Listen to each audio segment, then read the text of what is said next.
All right, y'all, welcome back to the Rolling Grill. Today, baby, we doing some smoked pork butt, bone-in pork butt to be exact. And let me walk you through what we got going on here, man.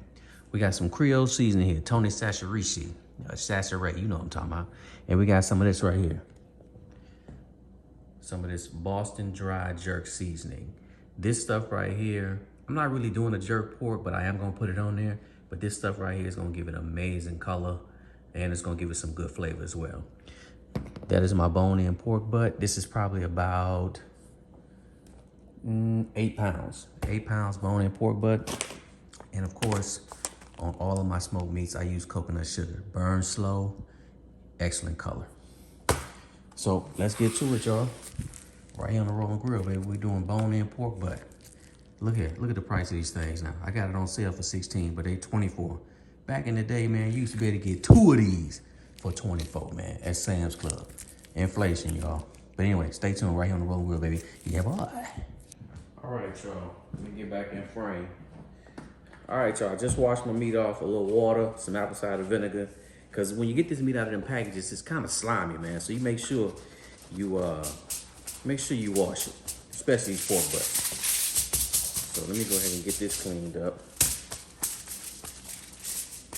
Get all this water off, excess moisture off of it. If you can see this one, it's a nice pork butt, got a lot of fat in it. So I'm gonna do a little cleaning, a little trim work on it. You know, you got pockets of fat like this in there. Come in there with your little small knife, man, and just get some of that fat out of there, because, I mean, it's basically just gonna do nothing but grease your pit up. Some of this fat, if it's poking out, just go ahead and cut it off. Let's see. This not a big one, so you know it shouldn't be a lot of trim work. That little piece of fat right here, I like that on here. I'm gonna leave it on here. I like to chop this up in my sandwiches. If you got some big pieces of it right here, just come through there with your little knife and, you know, kind of trim it up a little bit. If you wanted to, you can get in here. But don't take all of it off, man. You need a little bit of that fat, man. Fat is flavor. But if you got some fat pieces like that, just go ahead and trim them on down. All right, so that's that for that. Let me wash my hands, come back and get the rest. All right, so let's get to it. Hopefully y'all can see this real good. Roll my sleeves up because it's mustard. I am going to use mustard. You don't have to use a binder at all, but I'm just going to use it. I don't have no problem with it. I don't mind using it at all. I'm not going to use a lot. And it don't take a lot. It's not going to taste like mustard, but it does help your rubs and stuff stick on there. A little bit ain't gonna hurt nothing, man. I know you got the no mustard on pork butt police out there. You can listen to them if you want to, but I'm putting some mustard on mine. All right, so, like I say, like just a little small coat. All right, first things first. I always go on with my saltiest rubs first. Can y'all see this? Because the camera look like it's tilted. Hold on one second, y'all. Oh yeah, y'all good. Had to make sure we good. All right, so anyway, I'm going on with my salty rub first. I'm going on some Tony Sacherici, and I'm going on pretty heavy. Yes, we all know this stuff is salty. So the salt police out there, yeah, we know, we understand it's salty, okay? Thank you. You don't have to get in the comments talking about, oh, Tony Sacherici so salty. We know it's salty. And if you ain't sneezing, like my boy say, you ain't seasoning. So, yeah, we want it to be salty. Because again, you got to remember, this is a big piece of meat. And when you chop this meat up, all this salt is what you want to end up inside the meat, because you're not going to be able to get it inside without chopping it up and redistributing all its flavor. So, season number 1. All right, seasoning number 2 is our dry rub, Boston dry jerk seasoning. This stuff is really good. To me, it don't have a lot of salt in it though, but it's really good. But look at it. You see, look at it. Can you see it? Look at the color. Because it's got all them warm spices in it, man. All them jerk spices, so it's gonna give it a real good flavor, man. All right. And you can go kind of heavy with this one too. Man, it smells good. This foil is a mess, y'all, but I had to use it. I ain't trying to get the countertop on this. All right, so we're gonna pat it in there. As you see, I'm patting, I'm not rubbing. All right. We're gonna cover it all over. Okay. All right, and the trick I used to use on the competition circuit is if you think you put on too much salt, go on with a little bit of sugar. My hands are nasty, I know I'm gonna clean all this up. But anyway, this is coconut sugar. Coconut sugar is not really salty. I mean, not really sweet like that. But man, when I tell you, it gives it a good color. It gives you a good bark, because at the end of the day, ooh, this foil working me, y'all. At the end of the day, we want a good bark on the meat. So when we chop it up, you got that pink bark, you got that pink smoke ring, that dark bark on your sandwiches. That's the picture perfect look. So anyway, there we go. Well, y'all can see it. We're gonna allow this to sit, allow the moisture to come out the meat, tack up the seasoning, give us a nice little glaze on there. On the pit it goes. Stay tuned right on the Rolling Grill, baby. Smoked pork butt sandwiches. Hey, yeah, boy. All right, folks. Our meat is starting to tack up. I'm gonna do an old competition barbecue trick, man. We used to stick our meat in these foil pans. One big reason is so you don't get your pit all nasty and greasy during the cooking process. Because again, these cook for a very long time. We're gonna kind of speed it up. We're gonna kind of try to get this one knocked out in, say about 6-7 hours. And this is a small one, so we could do it. So 4 hours in the smoke, probably about 1.5 hours, 2 hours in the oven, wrapped up. So y'all stay tuned, man. Let's go ahead and get this thing put in this pan. There you go, man. Get you some foil pans. Throw your little foil away. And that's how we're gonna put it in the pit. And we're gonna flip this thing during the cooking process. But the smoke is gonna get in there deep. You'll see what I'm talking about. But anyway, y'all stay tuned. We're gonna take this thing to the pit. Yeah, boy. All right, y'all, we got the fire lit.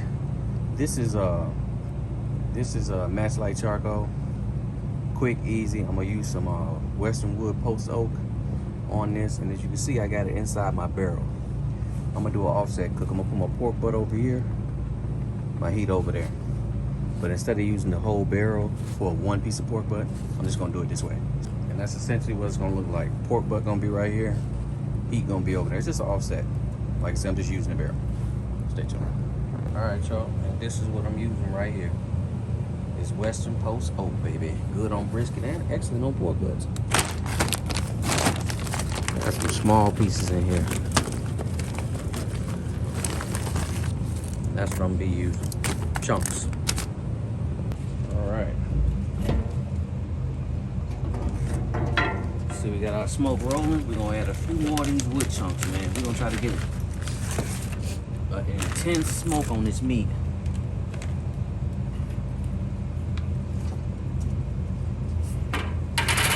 That way we don't have to keep opening up the pit.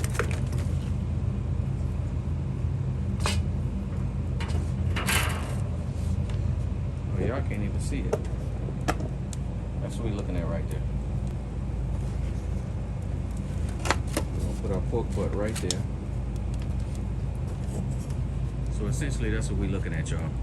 The meat right there, the fire right there. You know, I thought about it, this is not a very big pork butt. I think I'm gonna take it out the pan and just let it sit on the rack for a little bit.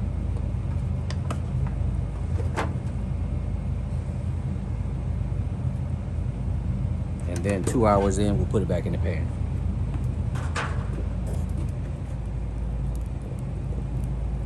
Stay tuned.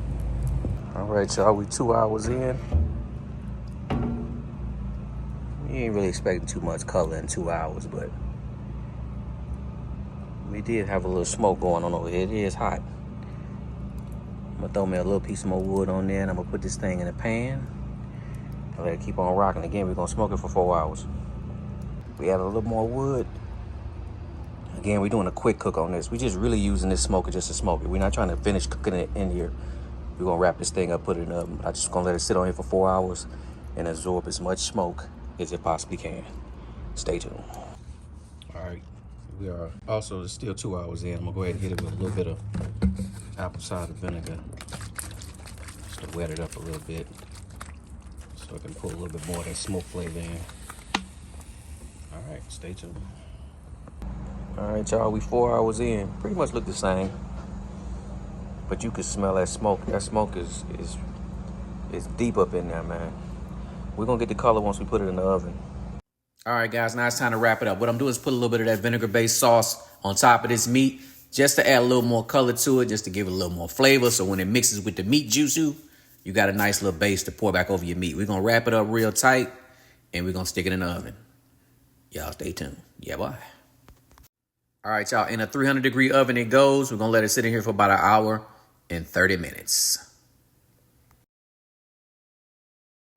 All right, y'all, now it's time to check the meat. It's been about an hour and 30 minutes. We're gonna check the temp of the meat and probably ramp the oven up a little bit. Looking to take, I usually like to take my pulled pork to about 198 degrees right before it hits 200. Because after 200, you're working with pulled mush and not pulled pork. So we don't have the temp we need yet. So I'm gonna go ahead and let it sit in the oven and we'll let it rock out for another 30 minutes. Stay tuned. All right, it's been 2 hours. We took the foil off. Now we're gonna let it sit in the oven at 325 degrees for 1 hour. All right, y'all, before we put it in the oven, I'm going to hit it with, I made some homemade pickles. That video is coming out next, and I'm going to take the pickling from them pickles, and I'm going to baste that meat with this pickling. This pickling has a lot of flavor in it, so it's going to add another level of flavor to this pork butt. And in the oven, it goes. Yeah, bye. All right, y'all, we achieved our target temperature. We went to about 197 degrees. Look at that bark. Look at the pickling. Those are mustard seeds from the pickling. Got a nice dark bark.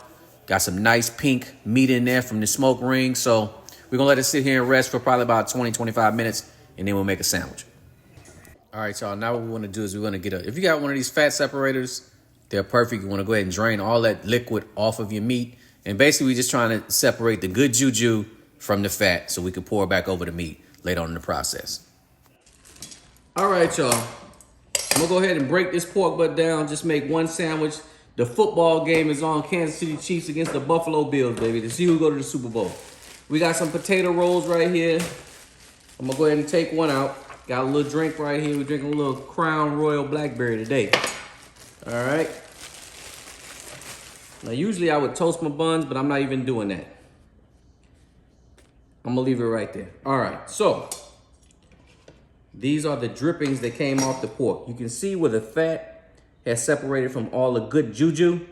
We want the good juju. We do not want the fat. All right, so let's go ahead and get up in here real quick. This is the money muscle on the pork butt. I would take it out and put it on. You know what? I am. Let's do that. Let's get that out the way. There we go. We'll leave this right here. And y'all, I'm kind of rushing this part because I'm trying to get back to the football game. But anyway, in competition land, this right here would be the money muscle. All right. So this right here will be the horn muscle, all up in there. But anyway, I'm not gonna break it totally down. What I'm gonna do is make a freaking sandwich. So let's go ahead and make a sandwich. So we're gonna put some meat on there. We're gonna work with the pork butt. All right. Look at that. And you want to clean it up. If usually these pork butts you get from Kroger, they're usually not bad. So we're just gonna make a sandwich. It's pulled pork. We're not gonna chop it. All right, y'all. So anyway, we're making a pulled pork sandwich. In the South, especially down in Georgia, you gotta have coleslaw with your sandwich. Guess what? Eric don't have coleslaw. Don't even care. All right, so let's do this. Let me get a little plate.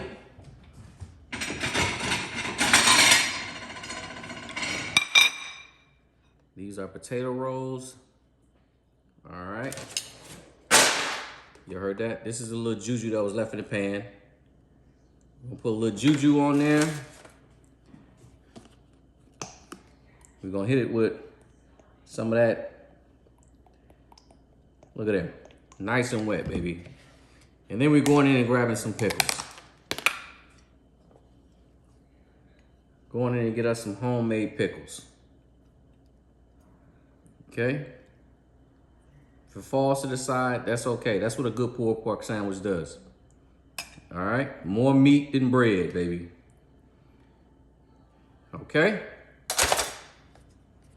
How about a little more sauce? And then a bun. And there you have it, baby. Pulled pork sandwich, baby. Right in time for game day, Super Bowl weekend, all of that. Pulled pork, homemade pickles. I got a homemade pickle video coming out.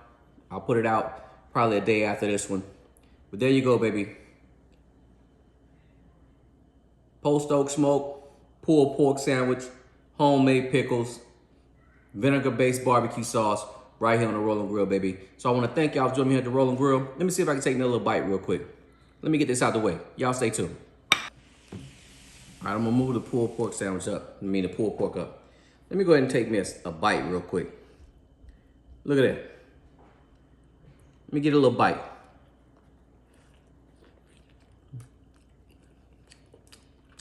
Absolutely delicious. Absolutely delicious. So I want to thank y'all for joining me here at the Rolling Grill. Good food, good vibes, baby. Yeah, boy. Oh my God.